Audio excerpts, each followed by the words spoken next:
Hello everyone, welcome to ज्ञानम। हम लोग डिस्कस कर रहे हैं प्रीवियस ईयर क्वेश्चन टीचिंग के 2018 तक के कंप्लीट कर लिए। आज डिस्कस करेंगे 2017 के। आई होप हम सबको क्लियर है वो चीजें, क्योंकि यार प्रीवियस ईयर क्वेश्चन से अगेन बार बार वो कंसेप्ट से टॉपिक से क्वेश्चन आ रहे हैं। Yes, read out question number 1। Which of the following set of statement represent acceptable proposition in respect of teaching and learning relationship. अब आपको क्या गिवन है कि आपको ओपिनियन और जजमेंट देना है टीचिंग और लर्निंग के रिलेशनशिप के ऊपर। You have given a set of statement, on behalf of this statement you have to choose your correct answer, right. चलो जी, नंबर 1 स्टेटमेंट पढ़ो। When student fail in a test it is the teacher who fails.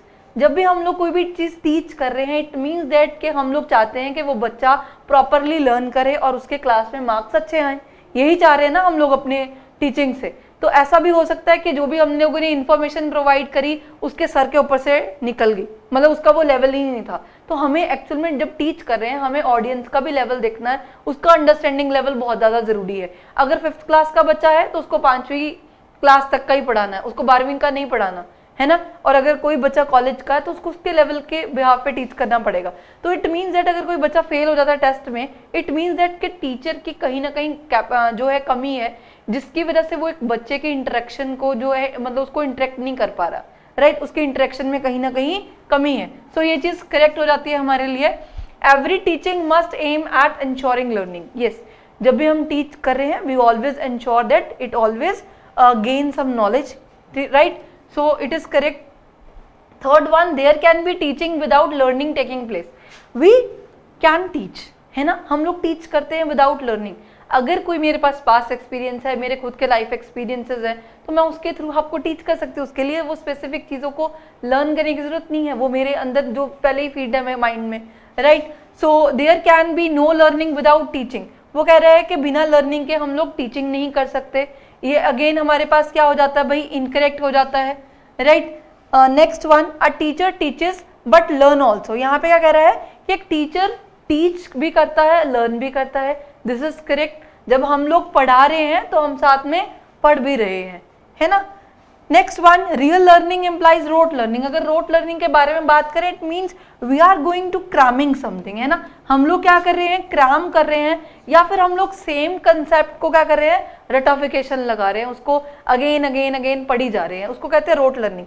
Real learning के बारे में बात करें तो real learning क्या है कि नॉर्मल जो हम लर्निंग करते हैं, तो it doesn't imply rote learning. So option कौन से करेक्ट है, first, second, third and fifth. कौन सा है भाई, ऑप्शन नंबर बी। अब देखो मैं आपको एक ट्रिक बताती हूँ छोटा सा एग्जाम के अंदर। अगर कभी ऐसा हो कि आपको 2 या 3 पॉइंट्स में डाउट लगे, बट आप श्योर हो किसी पॉइंट को लेके कि कोई चीज करेक्ट है या कोई चीज इनकरेक्ट है, लेट्स से कि मुझे पता है कि 4th ऑप्शन नहीं आना, तो यहाँ पे जाओ, देखो 4th ऑप्शन यहाँ पे कहाँ नहीं है, ठीक है। सेकेंड में नहीं है 4th ऑप्शन, ठीक है, और कहाँ पे नहीं है, डी में। तो उनके पॉइंट बेसिस पे आप लोग फर्दर ऑन अपने कोड्स को चेक कर सकते हो, अपनी स्टेटमेंट को चेक कर सकते हो, राइट। इट इज ट्रिकी, ठीक है, बट चलता है एग्जाम के अंदर इतना, ठीक है। चलो जी, next question, from the list given below identify the learner characteristics which would facilitate teaching learning system to become more effective.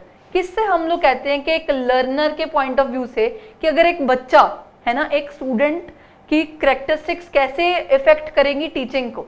मतलब बच्चा मेरे सामने है, लाइक आप स्टूडेंट हो, ठीक है, और जो मैं पढ़ा रही हूँ वो और इफेक्टिव कैसे हो सकता है, ठीक है, और रिसोर्सफुल कैसे हो सकता है।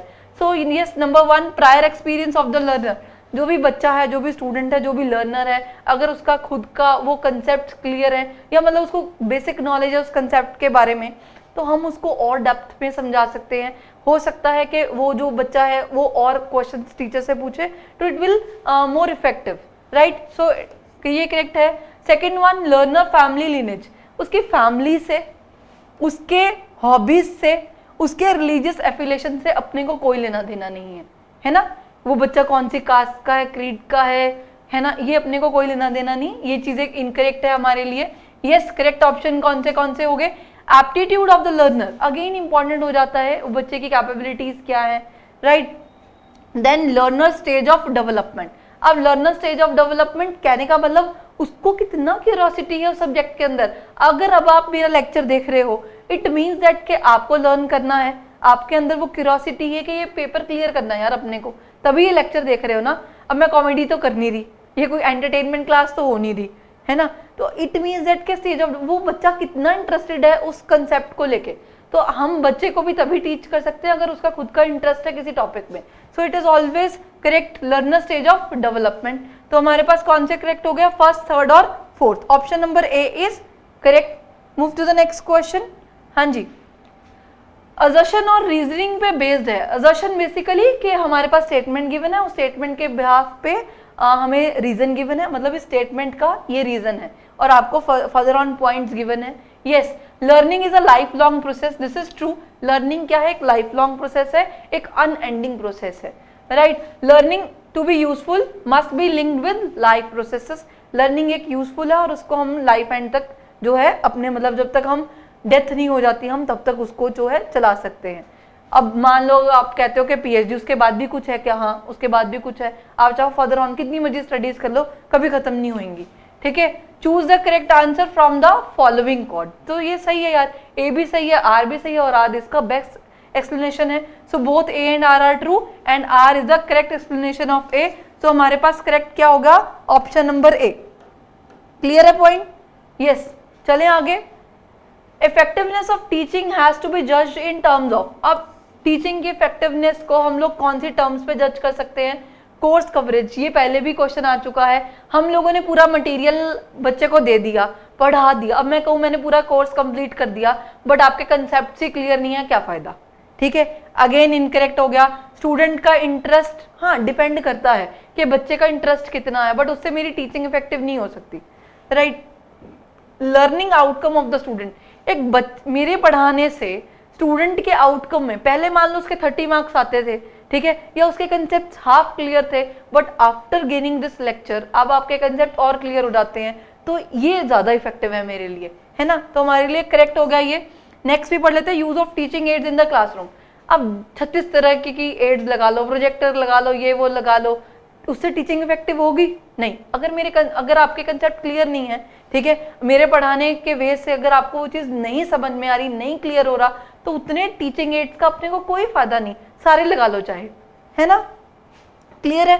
So option number C is correct about this. Yes, next question देखो जी। In which teaching method learners participation is made optimal and proactive. अगर हम बात करें हमारे पास, मतलब ये टीचिंग मेथड्स गिवन है हमारे पास, अगर हम बात करें ब्रेनस्टॉर्मिंग सेशन मेथड की, इसमें हमारे पास जो है एक्टिव पार्टिसिपेशन चाहिए स्टूडेंट का, जिसमें हम लोग क्या कहते हैं, स्टूडेंट्स आर गोइंग जो है एक्टिवली पार्टिसिपेट करते हैं इसके अंदर, और इसके थ्रू हम लोग क्या कर सकते हैं, large number of idea generate करते हैं। While we are going to discuss about project method में हम लोग क्या करते हैं, टीच कि एक स्पेसिफिक टॉपिक के ऊपर ही हम लोग क्या करते हैं, उस चीज को प्रोजेक्ट करते हैं या फिर टीच करते हैं, राइट। बस सेशन मेथड में हमारे पास जो नंबर ऑफ पार्टिसिपेंट्स होते हैं वो क्या होते हैं, फ्यू होते हैं, कम होते हैं, राइट। तो उससे नंबर ऑफ आइडिया जो है इतने ज्यादा नहीं आते, या फिर हम लोग उसको कह देते हैं कि एक शॉर्ट टर्म टेस्ट है। Next we have discussion method. Discussion method is correct one, क्योंकि इसमें हम लोग क्या कहते हैं कि n नंबर ऑफ स्टूडेंट्स या n number of teachers can participate under this, और through which we can discuss. And अब देखो आपकी क्लास है, क्लासरूम सेशन है, हम लोग डिस्कस कर रहे हैं, या मान लो ये लाइव क्लास है, आप लोग क्या कर रहे हो, डिस्कस कर रहे हो मेरे से। अब उसमें क्या होगा कि आपके जो डाउट्स है और ज्यादा क्लियर होंगे, ठीक है। जो हमारी टीचिंग है, या फिर हम लोग कहते हैं learner participation highly in case of discussion method, right. चले आगे। Yes, next question. One of the most powerful factors affecting teaching effectiveness is related to. Again आपके पास जो फैक्टर्स हैं जो आपकी टीचिंग को अफेक्ट करता है, इंपॉर्टेंट है यार ये। सोशल सिस्टम, ये डायरेक्ट क्वेश्चन है हमारे पास, इसका करेक्ट आंसर क्या होगा, एजुकेशनल सिस्टम, क्योंकि टीचिंग किसके ऊपर बेस्ड है, एजुकेशन सिस्टम पे, ना कि आपके सोशल सिस्टम पे, इकोनॉमिक या फिर पॉलिटिकल सिस्टम के ऊपर, है ना। टीचिंग किस पे बेस्ड है, एजुकेशनल सिस्टम के ऊपर। कुछ क्वेश्चन अपने पास डायरेक्ट आते हैं, है ना, कॉमन सेंस लगा के आप उसके आंसर दे सकते हो। अगेन इंपॉर्टेंट है अपने पास यार फॉर्मेटिव और सबमेटिव इवैल्यूएशन। मैंने आपको पहले भी बताया था कि formative evaluation is a part of mind, कि जब भी मेरा कोर्स चल रहा है और ड्यूरिंग द कोर्स जो भी हम इवैल्यूएशन करते हैं स्टूडेंट का, this is called as formative evaluation, in which we are going to take feedback of the students. While I am talking about the summative evaluation is related to mind what, summative evaluation क्या होता है कि पूरा course खत्म हो गया, उसके बाद मैंने बच्चे का टेस्ट लिया, this is called as summative, right. So आपको असर्शन और रीजन बेस्ड है, रीड आउट।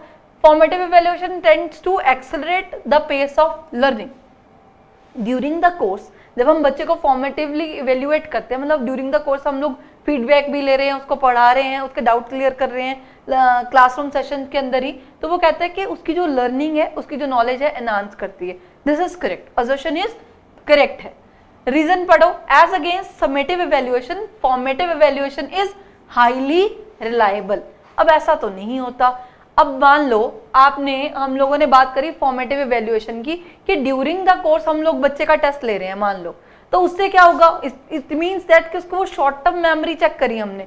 बट अगर हम बात करें कि पूरा साल पढ़ने के बाद उसको कितना याद रहता है, इट इज मोर रिलायबल या फिर शॉर्टर वाला, कौन सा होगा, हमेशा लॉन्ग वाला, कि उसकी एक्चुअल में कितना स्टोर कर सकता है अपने माइंड के अंदर। So summative evaluation is more reliable than formative. तो उसके अकॉर्डिंग ये रीजन क्या हो गया अपने पास, इनकरेक्ट हो जाता है ना। तो यहाँ पे क्या आएगा, A is true but R is false. Option number C is correct, जिसमें असर्शन ट्रू है बट रीजन क्या है, फॉल्स है। क्लियर, ये दो पढ़ने की जरूरत ही नहीं, जब अपने को रीजन पहले ही पता चल गया कि कोई भी दोनों में से एक भी करेक्ट है, तो फर्दर ऑन वो चीज ना पढ़ो, राइट। नवंबर 2017, हाँ जी, which of the following set of statements best represent the nature and objective of teaching and learning. ये 2019 में भी क्वेश्चन आ चुका, पता आपको, 2019 में भी क्वेश्चन आ चुका इससे related. Yes, teaching is like a selling and learning is like buying. आप लोग कोई भी कोर्स पढ़ने के लिए हमेशा पैसे दो जरूरी नहीं है ना। टीचिंग में हम सेलिंग नहीं करते, राइट। टीचिंग में we are just sharing the knowledge, ठीक है। सो ये चीज इनकरेक्ट है हमारे पास। टीचिंग सोशल एक्ट है। टीचिंग क्या है, अब टीचिंग किसके लिए करते हैं, सोसाइटी के लिए। लर्निंग एक इंडिविजुअल प्रोसेस है। टीचिंग मतलब बोलूं तो हम सब, आप सबको बेनिफिट हो रहा है उसके लिए, मैं अपने लिए तो टीच कर नहीं रही, राइट। लर्निंग क्या है, एक पर्सनल एक्ट है। अब अगर आप ये लेक्चर देख रहे हो तो इससे आपकी नॉलेज गेन होगी। अब आपके साथ में बंदा बैठा गेम खेल रहा है, उसकी नॉलेज गेन होगी क्या, नहीं। तो ये चीज करेक्ट है, ठीक है, उसके ऑब्जेक्टिव और नेचर के according. Teaching implies learning whereas learning does not imply teaching. अब क्या कह रहा है कि टीच करने से हम लोग क्या करते हैं, लर्न करते हैं, बट हम लोग learning does not imply teaching. अब अगर आप कोई चीज लर्न कर रहे हो तो उससे टीच ही करोगे, जरूरी तो नहीं है। सो अगेन करेक्ट है, यस। अब देखो बी और सी क्या है, करेक्ट है। तो बी और सी कहाँ पे करेक्ट है, यहाँ पे। ऑप्शन वाइज चल सकते हो आप लोग, ठीक है। सो ई मीन्स करेक्ट होगा, देख लेते हैं। Teaching is a kind of delivery of knowledge. Delivery of knowledge नहीं है, शेयरिंग ऑफ नॉलेज है। टीचिंग से हम देखो, अगर जब आप लेक्चरर बन जाओगे या टीच करोगे, कभी भी कुछ होंगे ऐसे जो टीच कर रहे हैं, राइट। तो उस पॉइंट पे हम शेयर करते हैं नॉलेज को। शेयरिंग मतलब स्टूडेंट्स के पास कुछ ऐसे पॉइंट्स होते हैं जिससे एक टीचर सीखता है, और टीचर के पास कुछ ऐसे पॉइंट है जिससे स्टूडेंट सीख रहा है, right. So it is a delivery of knowledge नहीं है, ये शेयरिंग ऑफ नॉलेज है। सो ये वाला पॉइंट क्या हो गया, इनकरेक्ट हो गया। Clear, next one. Teaching is an interaction in a triadic in nature while learning is a जो है इफेक्टिव, हमारे पास क्या है, active engagement in a subject domain. अगर कोई बच्चा एक्टिवली क्लास में पार्टिसिपेट नहीं करेगा, ध्यान कहीं और होगा, मोबाइल नीचे चल रहा है, तो अब उसके थ्रू उसको लर्न तो क्या ही होना फिर, ठीक है। अगेन जो ये चीज है इंपॉर्टेंट हो जाती है हमारे लिए। सो करेक्ट कौन सा है, बी, सी और E, right. Option number 1 code 1 is correct, B, C और ई जो है वो करेक्ट है। आई होप अपने को इतना क्लियर है, हाँ जी। नेक्स्ट की तरफ चले। नेक्स्ट देखो जी, which of the following is a key behaviour in effective teaching. अब की बिहेवियर कौन सा भाई, इसमें जो मेन फोकस है जिसपे टीचिंग का, ये structuring, instructional variety, questioning, using student idea and contribution. Instructional variety, जैसे हम लोग बात करते हैं कि कोई भी चीज हम लोग इलेबोरेट कर रहे हैं, मान लो कोई कंसेप्ट पढ़ा रहे हैं, जब हम उसके एग्जाम्पल देते हैं डिफरेंट वेज में ये चीज कैसे हो सकती है, तो वो और ज्यादा इफेक्टिव हो जाती है, right. So option number 2 is correct, ना कि क्वेश्चनिंग या फिर स्टूडेंट्स का कंट्रीब्यूशन। क्लियर है। नेक्स्ट देखो, on the basis of summative test. Again summative से क्वेश्चन है, फॉर्मेटिव और समेटिव तो बहुत इंपॉर्टेंट है हमारे लिए। Clear, summative test, a teacher is interpreting his her students performance in term of their wellness, lifestyle evident in behaviour, this will be called. अब इसमें से कौन सा लगाओगे भाई? समेटिव टेस्ट क्या होते हैं? जब due at the end of the course आप लोग उसका टेस्ट लेते हो, इट मीन्स दैट कि हम लोग बात करते हैं कि हम उसके स्किल्स का टेस्ट करने लगे कि इंडिविजुअली उसने कैसा परफॉर्म किया है। ठीक है, अब देखो क्राइटेरियन में और नॉर्म में डिफरेंस क्या है, मैंने आपको पहले भी बताया कि नॉर्म रेफरेंस टेस्टिंग में हम लोग रैंकिंग करते हैं, मतलब हम लोग एक स्टूडेंट को दूसरे स्टूडेंट के साथ क्या कर रहे हैं? कंपेयर कर रहे हैं। We are going to compare between 2 या 3 स्टूडेंट, जो भी है, more than that. But while I'm talking about the criterion, we are going to give, हम लोग इसमें ग्रेड नहीं देते। ग्रेड किस में देते हैं हम लोग? नॉर्म में। अब इसमें क्या है? रैंकिंग नहीं कहते यार ये बच्चा रेस में फर्स्ट आया, सेकंड आया, थर्ड आया, इट मीन्स दैट हम कंपेयर कर रहे हैं। बट क्राइटेरियन में क्या है कि मान लो अगर आपका रिपोर्ट कार्ड आता है, अब उसमें क्या है? साइंस में इतने मार्क्स आए, इकोनॉमिक्स में, अकाउंट्स में इतने, तो ओवरऑल जो है परफॉर्मेंस बताता है आपकी। कौन बताता है? Criterion reference testing. Formative testing तो डिफरेंट है, continuous and comprehensive evaluation is totally different. So confusion यही होती है नॉर्म रेफरेंस और क्राइटेरियन में, तो चीजें ध्यान रखना। तो इंडिविजुअल बेसिस पे जो हम मतलब रैंकिंग भी बेसिस पे जब हम एक स्टूडेंट को दूसरे स्टूडेंट से कंपेयर करते हैं, किस में करोगे? नॉर्म रेफरेंस टेस्टिंग के अंदर। क्राइटेरियन में हम इंडिविजुअल बेसिस पे जो उसके स्किल्स हैं उसके बिहाफ पे क्या करते हैं? उसको मार्क्स देते हैं। Right, I hope it is clear to you. Next देखो, असर्शन और रीजन बेस्ड है। All teaching implies learning, yes that's true. Assertion जो है बोल रहा है learning to be useful must be derived from teaching, again incorrect हो जाता है। अब आप टीचिंग करोगे उसी से ही लर्न करोगे, वो चीज नहीं है। Right, so assertion is true but R is false. बाकी स्टेटमेंट्स पढ़ने की जरूरत नहीं, अगर आप वरना बाकी पढ़ना पड़ेगा। ठीक है, अगर इन दोनों में से एक भी इनकरेक्ट हो जाता है, अब जरूरी नहीं है कि रीजन ट्रू हो सकता है, बट हो सकता है असर्शन गलत हो, है ना, या दोनों में से एक स्टेटमेंट सही है, दूसरी स्टेटमेंट गलत है। सो इसका करेक्ट आंसर क्या होगा? A is true but R is false, option number 2। जितने भी क्वेश्चन हम लोगों ने डिस्कस किए, आई होप हम सबको क्लियर है। अगर किसी भी किसी भी क्वेश्चन में, किसी भी टॉपिक पे अगर आपको किसी भी चीज में डाउट है तो आप पूछ सकते हो कमेंट सेशन में जाके। Next we are going to discuss about 2016 examination question. Clear है? Thank you so much guys.